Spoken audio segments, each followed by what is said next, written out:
আসসালামু আলাইকুম সবাইকে হরর ড্রিমস চ্যানেলে স্বাগতম। আজকে আমরা আলোচনা করব মণিপুর ক্রাইসিস। এটা আজকাল একটা বার্নিং ইস্যু হয়ে দাঁড়াইছে। বাংলাদেশ, ভারত এবং আন্তর্জাতিক অন্যান্য সম্প্রদায়ের জন্য মণিপুর ইস্যু খুবই গুরুত্বপূর্ণ। আপনারা যদি এখানে খেয়াল করেন দেখবেন মায়ানমারের সাথে বর্ডার শেয়ার করছে মণিপুর, অনেক বড় বর্ডার শেয়ার করছে। মণিপুরের নিচে আছে মিজোরাম এবং ঠিক মণিপুরের উপরেই আছে নাগাল্যান্ড। ম্যাপ থেকে আমরা বুঝতেই পারতেছি যে মণিপুর কতটা গুরুত্বপূর্ণ অবস্থানে অবস্থান করতেছে ভারতের মানচিত্রে। ভারত না, ভারতের পার্শ্ববর্তী দেশের জন্য মণিপুর খুবই গুরুত্বপূর্ণ একটি অঞ্চল।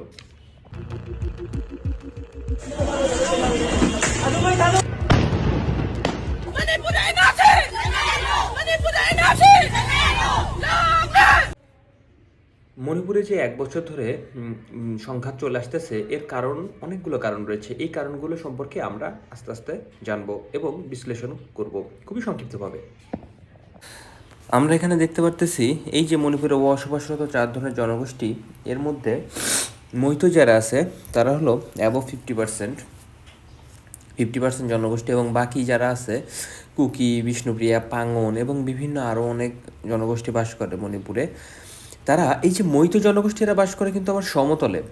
মণিপুর কিন্তু পাহাড়, পর্বত এবং সমতল সব মিলে, এবং বাকিরা বাস করে কুকি, বিষ্ণুপ্রিয়া, পাঙ্গন এরা বাস করে পাহাড়ে।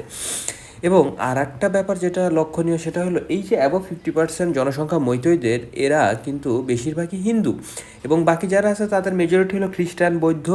মণিপুরি ক্রাইসিসের আরেকটা অন্যতম কারণ হলো মোদী সরকার মণিপুরে 1 বছর আগে স্পেশাল একটা অ্যাক্ট চালু করে, সেটা আপনারা দেখতে পাচ্ছেন, tribal act in Indian constitution, যেটার মাধ্যমে মণিপুরীদের মৈতো সম্প্রদায়, যারা মূলত হিন্দু সম্প্রদায়, তাদের একটি স্পেশাল অ্যাক্ট দেওয়া হয় যে তারা ট্রাইবাল গ্রুপের অন্তর্ভুক্ত হবে। তার ফলে তারা পাহাড়ে জমি কিনতে পারবে, এইটা দাবি করে অন্যান্য সম্প্রদায়। তার ফলে এমনিতেই মৈতৈরা যেহেতু অনেক আগায় আছে, তার ফলে বাকি যে সম্প্রদায় আছে তারা চাচ্ছে না যে স্পেশাল এই অ্যাক্টটার মাধ্যমে তারা অন্যান্য সুবিধাও পাক।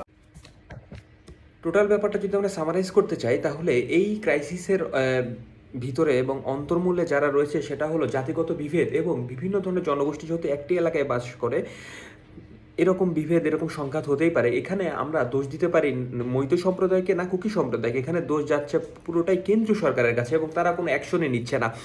অনেক মানুষ মারা গেছে অলরেডি, এবং সামনে আরও খারাপ অবস্থা হচ্ছে ইন্ডিয়া সরকার, মোদী সরকার এখানে আলোকপাত না করে বিভিন্ন অন্য অন্য জায়গায় যাচ্ছেন। তিনি এখন বর্তমানে ইউক্রেন ইস্যুতে আছেন, ইউক্রেনের যুদ্ধ কীভাবে থামাতে হয়। কিন্তু মণিপুর ইজ বার্নিং।